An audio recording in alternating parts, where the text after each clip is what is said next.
prazeroso, ao lado da grande responsabilidade que essa tribuna faz da gente, né? Quando nós nos deparamos diante de uma plateia que está querendo aprender, está querendo progredir, está querendo evoluir. E é então um compromisso muito grande trazer um pouco daquilo que a gente estuda. Quando Jesus se isolou para orar, a primeira evocação que ele faz é Pai. Pai. Várias vezes, na presença de Jesus, a gente nota essa figura do Pai. E, no entanto, essa figura do Pai, durante a caminhada de Jesus, ela ficou muito obscura, ela ficou muito apagadinha, diante daquela presença física forte de Maria, que era a mãe. Então é comum em todas as religiões se falar muito da figura da mãe de Jesus. E pouco se fala de José, que é o pai, não é? Mas acima de José, de quem a gente tem uma única informação que eu achei espetacular e divido com vocês, de que José era um espírito de uma outra galáxia que veio para cá para cumprir o papel dele e depois voltou para a galáxia de origem. Por isso a gente não fosse de outra galáxia. Oi? Achei que só Maria fosse de outra galáxia. Então, ele também veio. E é interessante a gente pensar nisso, porque quando Jesus falava em Pai, ele não se referia a José, mas ele se referia a Deus, que é o Pai com letra maiúscula, né? O Pai maior. Quando eu penso em Deus e penso em nós todos que somos filhos de Deus, eu imagino sempre uma figura geométrica em que Deus está no ápice, e essa figura é um triângulo, né? O triângulo, deixa eu ver se eu acho aqui, achei. Gente, ó, desculpa, mas Professor não aguenta o chamado de uma lousa, um giz de um apagador, né? Então eu penso assim, a figura do triângulo, ela tem aqui em cima a figura de Deus. E Deus, quando criou o ser humano, como nós, ele criou primeiro um homem, segundo a criação, né? A lenda da criação, e depois da costela do homem, ele criou a mulher. Acontece que nós sabemos que homem e mulher, se encontram carnalmente, eles conseguem procriar. Então, daqui para cá, a gente tem um fenômeno chamado de criação. E daqui para cá, nós temos um outro fenômeno chamado de procriação. Ou seja, é a forma que nós encontramos dentro da doutrina para explicar, para justificar que nós somos, homem e mulher, coautores da criação. Nós somos procriadores. Ou seja, nós continuamos o processo da criação. E esse processo tem que se dar através dessa junção do homem e da mulher. Nós sabemos que o filho, ele não aparece apenas hoje na nossa sociedade naturalmente através dessa conjunção carnal. Nós sabemos hoje que a sociedade familiar, ela não está mais composta somente de homem e mulher. A sociedade familiar hoje está composta, às vezes, de homem com homem, de mulher com mulher, não é? Mas aí a presença de um filho não é uma presença natural. A natural é essa, da junção entre um homem e uma mulher. Nada contra, não vou discutir isso, não vou entrar nesse mérito. Mas eu quero dizer para vocês o seguinte: quando Jesus comentava as leis mosaicas, ele dizia que constava no Velho Testamento, feito por Moisés, Moisés trazendo do Egito os hebreus que eram antigos cativos, antigos escravos. Ele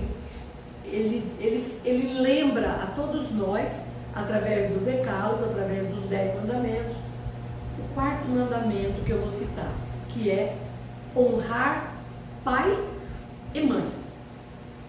Esse é o quarto mandamento. E ele está abaixo de 3 mandamentos essenciais, fundamentais para qualquer doutrina que pretende se dizer espiritualista. O primeiro mandamento é amar a Deus sobre todas as coisas. Estou resumindo, não é assim que aparece na lei mosaica. Na lei mosaica é um complemento todo rebuscado, né? Eu sou o Senhor teu Deus, né? Criador do céu e da terra. Mas resumindo, o primeiro mandamento é esse: amar a Deus sobre todas as coisas. O segundo mandamento é: não tomarás o nome do teu Deus em vão. Então, nós espíritas precisamos segurar um pouco a boca quando a gente fala, ai meu Deus, né? Vamos procurar não falar tanto o nome de Deus em vão. E o terceiro, lembra-te de santificar o dia do repouso. Como a dizer para nós, seres humanos, olha, vocês têm que trabalhar, mas também têm que repousar. Então nós temos que ter esse limite que diz assim, olha, acabou o seu tempo de trabalho, agora você tem que repousar. Por quê? É por isso que a gente tem um período do dia e um período da noite para descansar, para dormir, para repousar. E isso é dividido, é incrível, mas é dividido também em 3 partes.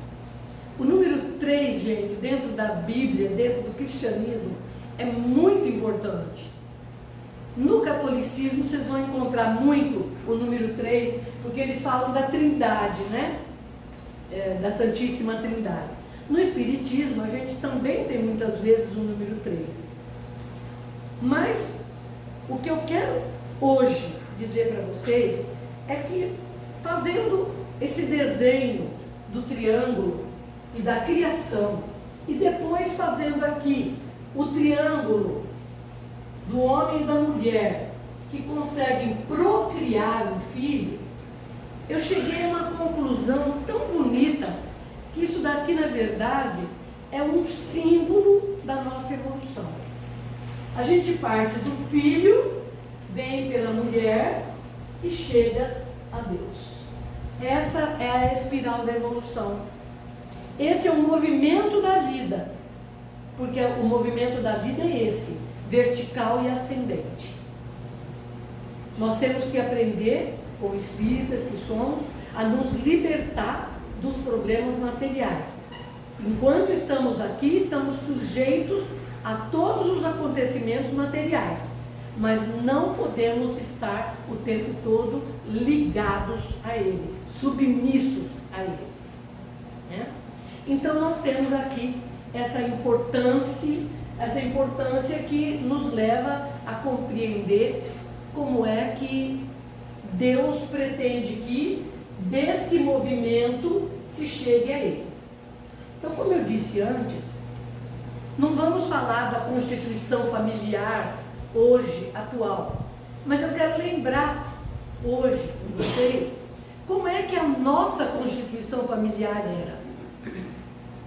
Nós viemos, eu, que já sou a mais velha de vocês, desculpa, doutor João, mas eu sou mais velha, né?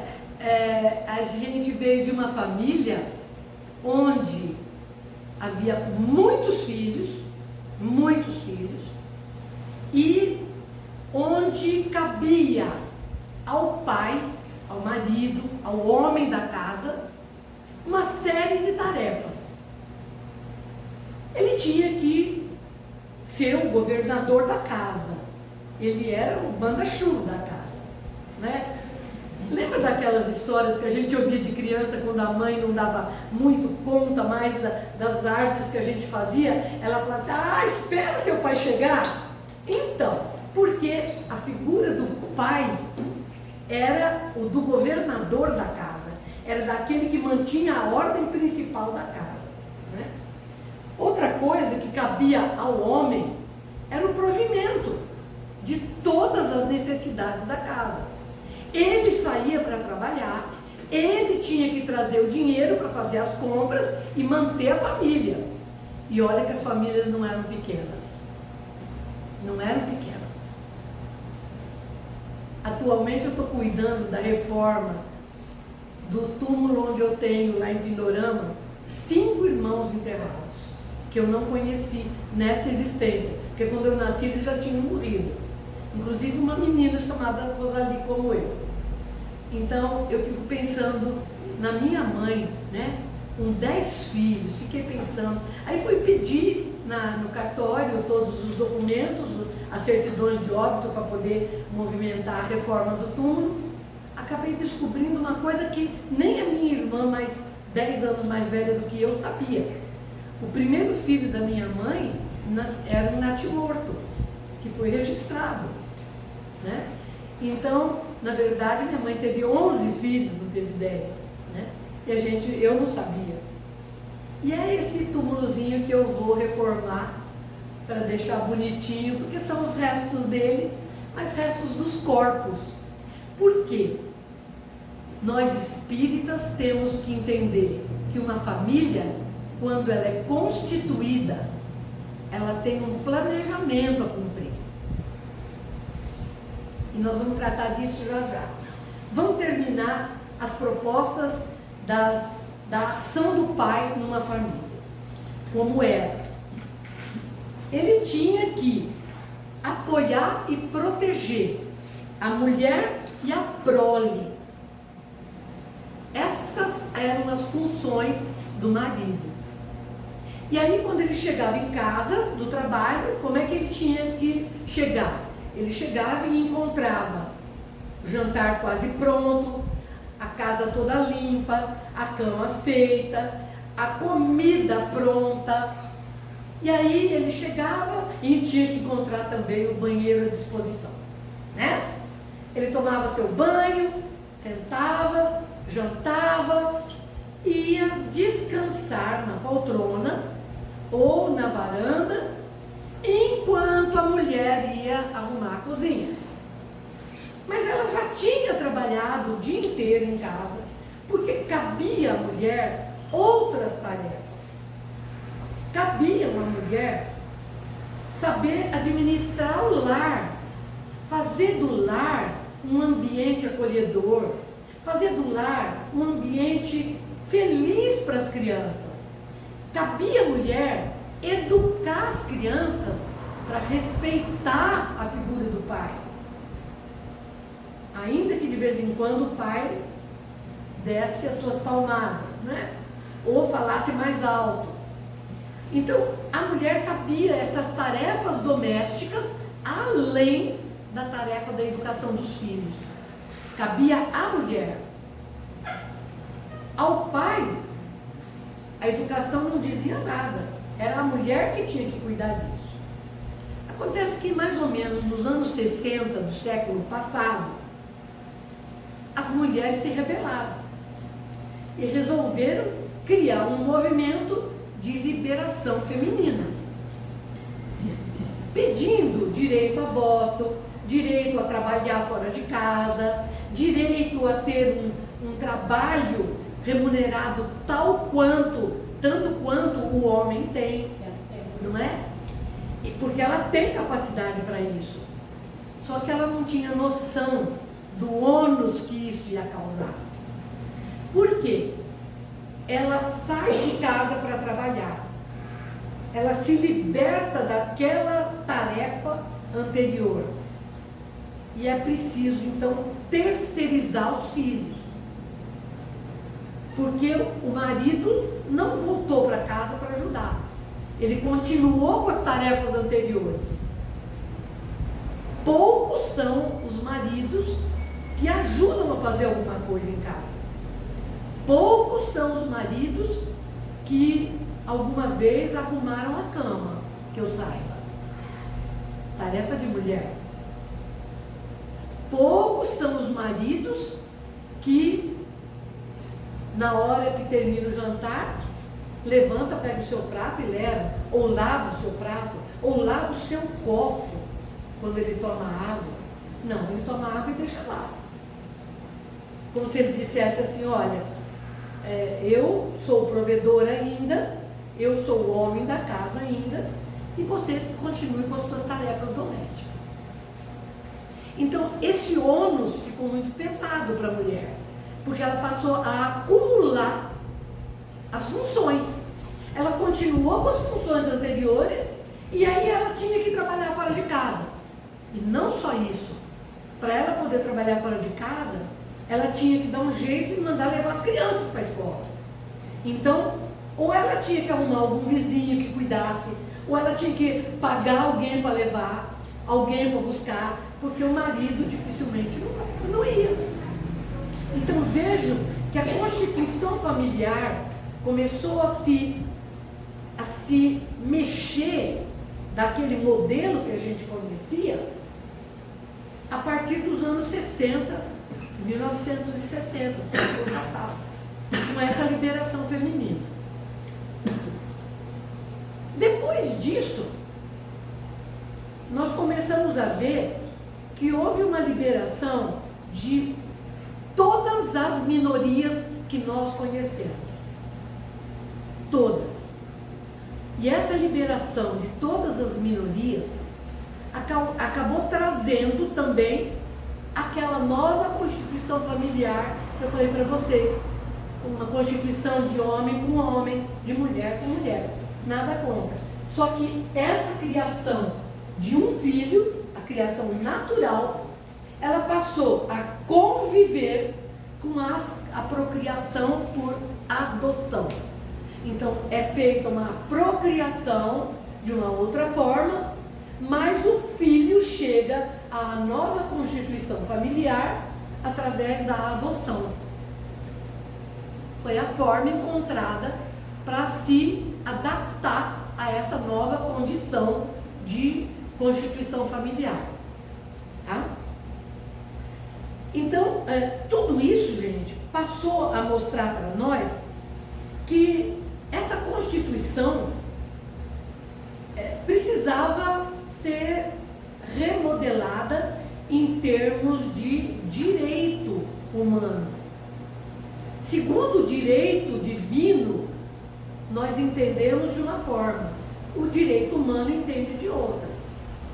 E para nós espíritas, a chegada de um filho a um lar,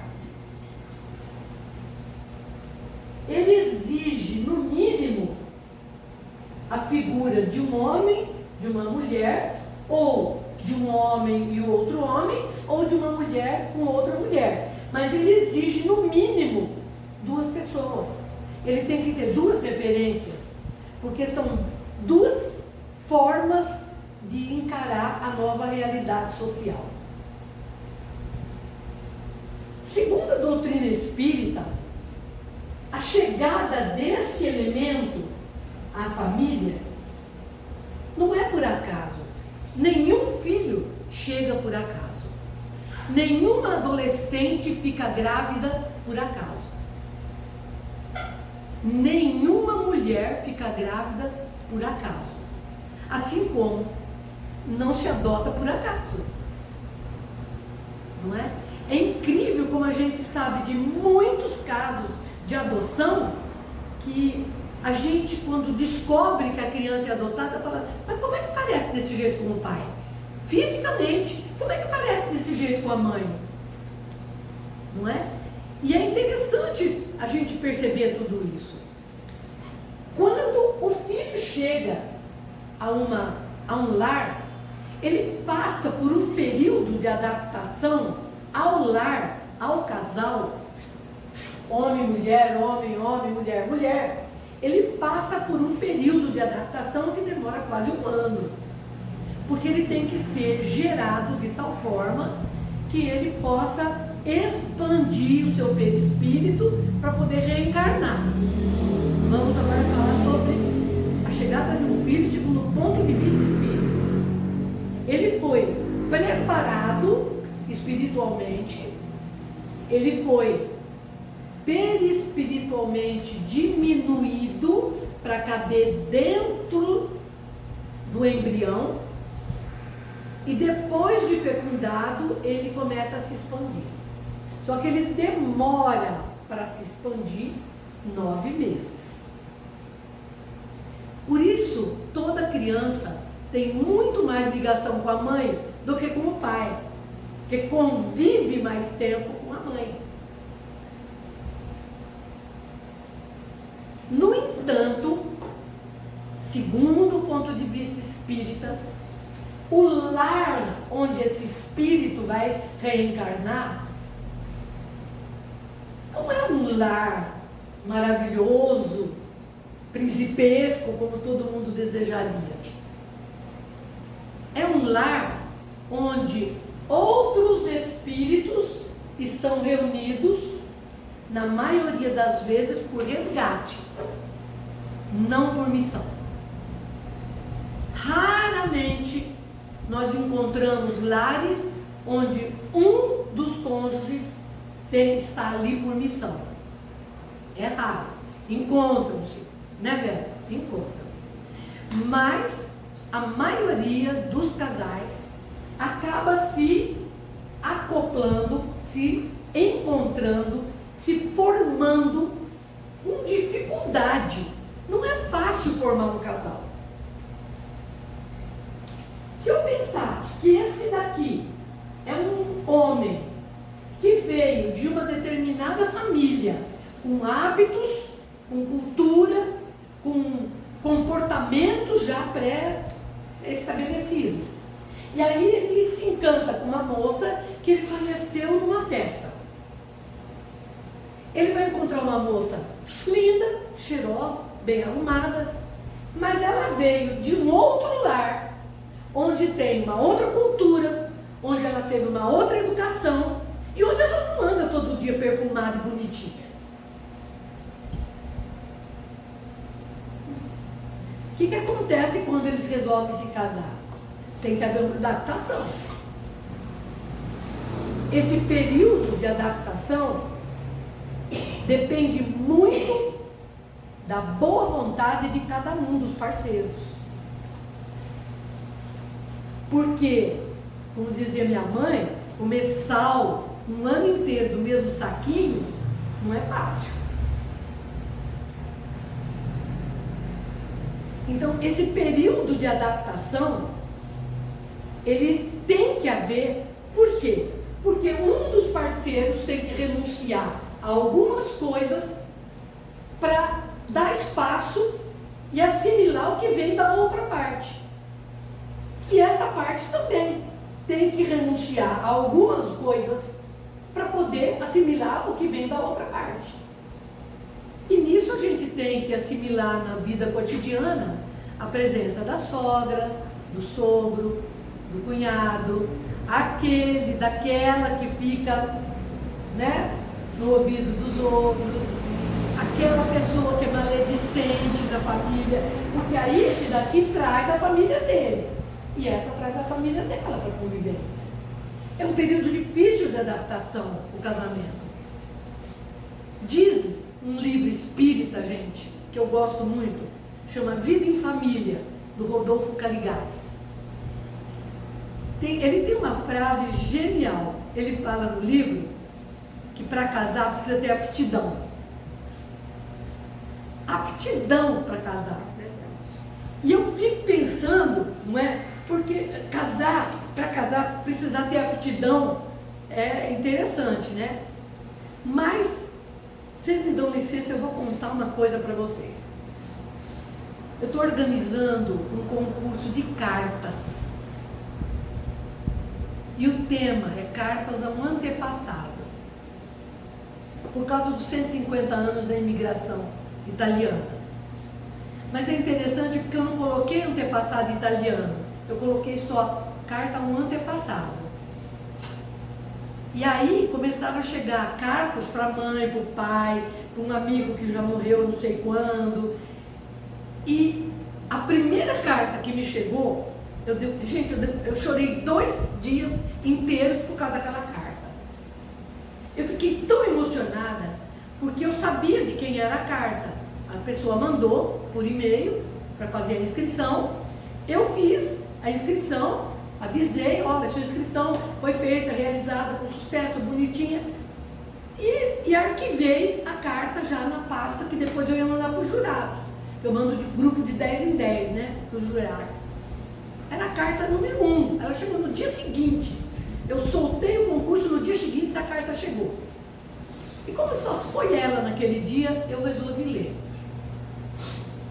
É uma senhora de uns 50 anos mais ou menos, escrevendo para o pai. E dizendo assim: agora que o senhor não está mais aqui, eu vou escrever aquilo que a vida inteira eu tive vontade de perguntar. O que eu fiz para o senhor não gostar de mim?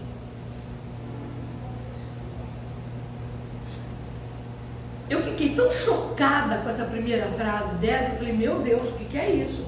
Não é possível, porque eu conheço a pessoa. E eu não sabia disso. Aí eu fui lendo a carta. Aí ela escreve assim: eu sempre invejei as minhas amigas de escola que iam para a reunião de pais com os seus pais. E o senhor nunca foi. Nem para dizer parabéns, nem para me repreender se eu tivesse tido uma nota baixa. O senhor nunca me deixou chegar perto da beira do lago, do sítio, porque o senhor falava que eu fazia barulho e os peixes podiam fugir. O senhor nunca me quis ensinar a pescar, porque o senhor falava que eu era mulher e não era serviço de mulher. O senhor não quis me levar ao altar quando eu me casei. E agora que eu olho para o senhor e lembro do senhor morto dentro de um caixão, eu fico me perguntando por quê.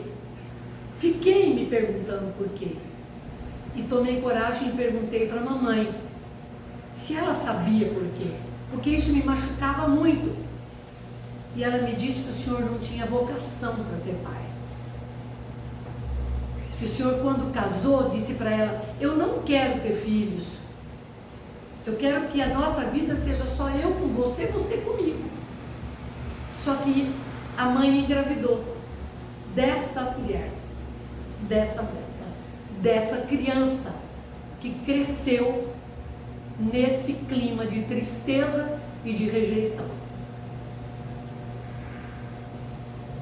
Essa é uma coisa que eu quero contar para vocês. Mas eu quero contar outra. Eu quero contar para vocês que agora em agosto eu li pela internet, eu recebo um site que chama Migalhas, não sei se alguém conhece.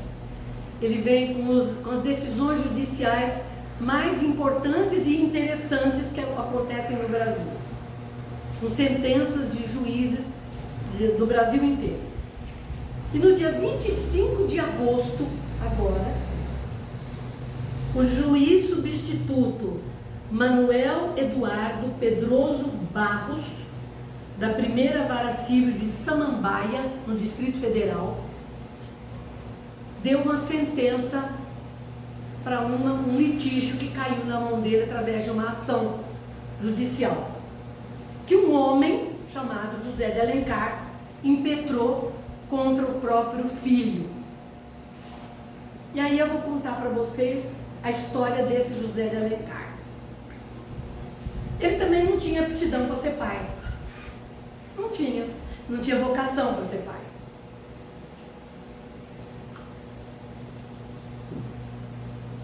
Mas a mulher engravidou e teve um menino. Ah, tudo bem. Em seguida ela engravidou de novo. e nasceu uma menina deficiente. E aí esse pai tolerou alguns meses, não aguentou o tranco e saiu de casa. Abandonou a família, casou-se com outra mulher, foi fazer a vida com outra mulher em outro lugar. Essa mãe fica com duas crianças, um menino pequeno e uma menina, um bebê deficiente mental. E ela então passa a trabalhar como faxineira.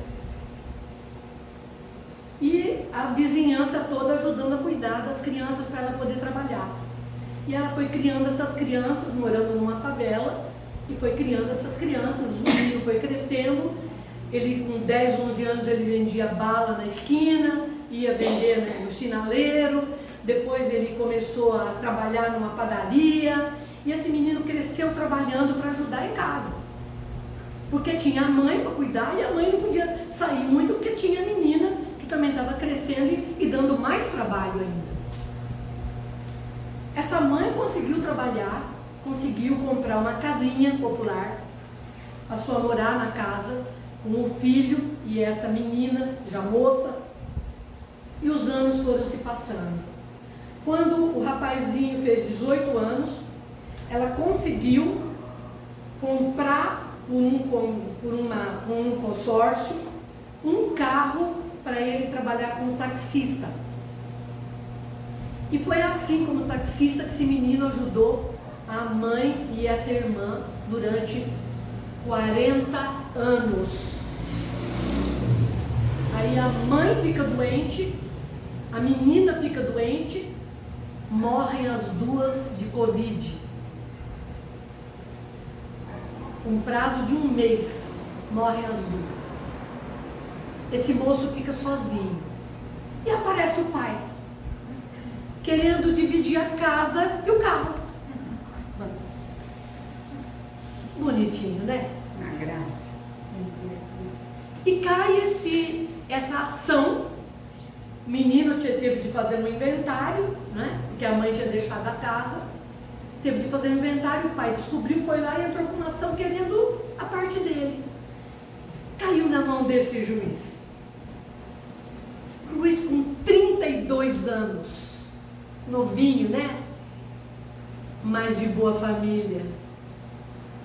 E aí ele diz assim, olha, a sentença inteira eu li, eu fiquei super emocionada, não vou ler porque é muito longo, mas vou contar para vocês, falando assim, que ele desonrava o nome de José de Alencar, que era o nome de um grande romancista brasileiro, e que ele, na verdade, não devia se chamar José de Alencar, que ele podia pretender mudar de nome.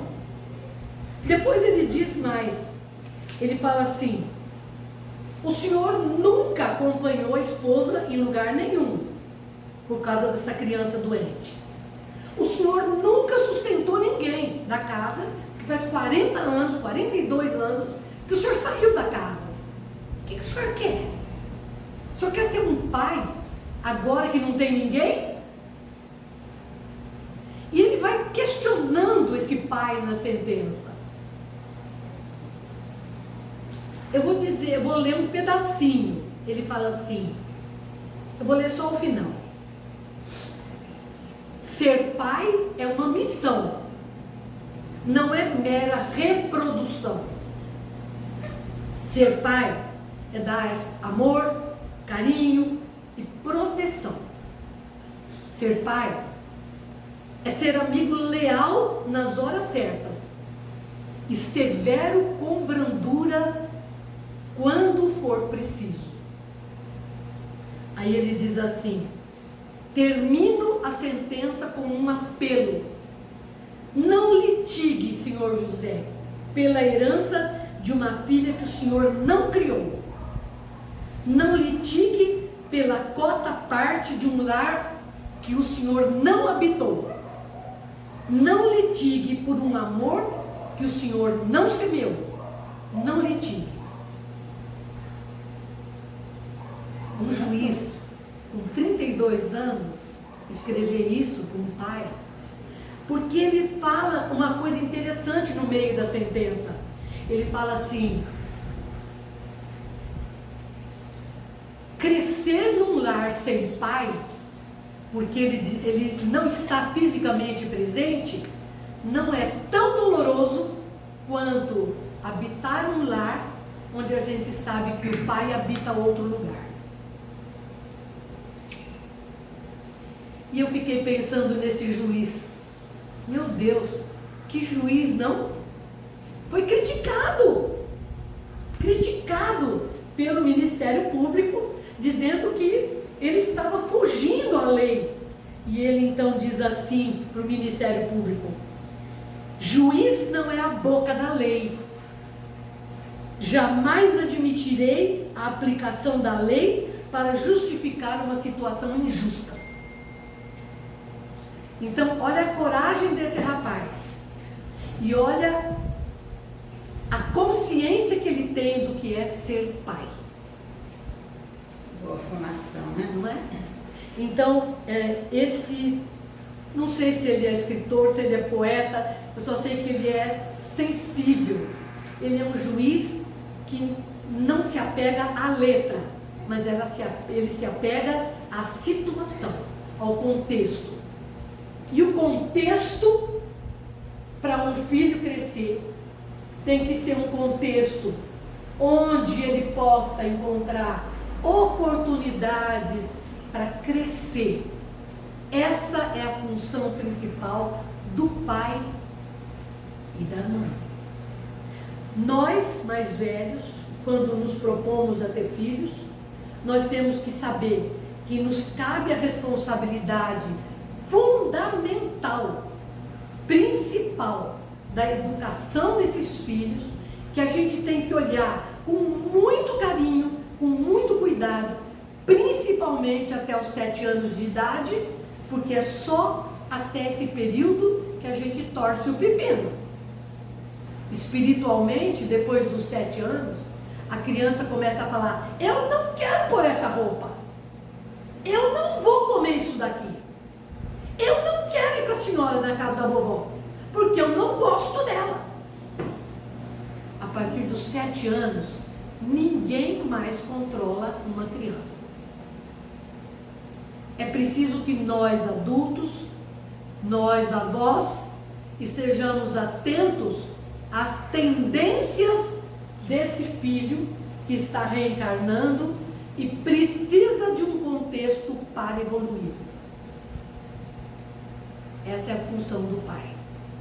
É estar presente nesse contexto. Porque é difícil? É.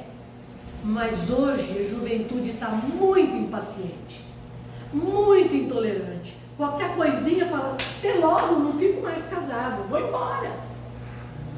Não é assim. O período de adaptação, como eu disse aqui para vocês, é difícil. Mas é um período necessário para haver o desenvolvimento dos deveres e das obrigações mútuas. Nós sabemos os deveres da obrigação de cada um dos parceiros. Mas existem deveres e obrigações que são mútuas. Pai e a mãe, ou os dois pais, ou as duas mães, tem que dar a esse filho condições de amor, de respeito, de possibilidade de crescimento, de compreensão e de, principalmente, educação. Cabem aos pais essas tarefas, que são mútuas. Então, dizer que o pai é aquele só que, ele plantou uma sementinha, mas depois foi regar em outro lugar, não está certo. A gente tem que se conscientizar de que, como espíritas que nós somos, nós temos uma condição muito mais esclarecida dessa necessidade contextual, familiar, para onde nós estamos caminhando e onde nós recebemos espíritos reencarnantes num período crítico que nós estamos vivendo. Então, como diz esse nobre juiz, virei fã dele. Só não escrevi para ele porque eu não tenho endereço, mas me deu vontade. Que ele diz, olha o que ele fala na sentença, gente, que bonito. Ainda que esse magistrado, como o Carlos Drummond de Andrade, reconheça que no meio do caminho tinha uma pedra, que ele estava falando da filha, né, com deficiência, tinha uma pedra no meio do caminho, entendo que, para um pai e uma mãe, nunca há pedras para criar e defender seus filhos. Não há obstáculos que não possam ser superados. Para um pai e uma mãe, nunca há pedras para criar e defender seus filhos. Então essa noite eu dedico a ele e ao meu pai. Obrigado.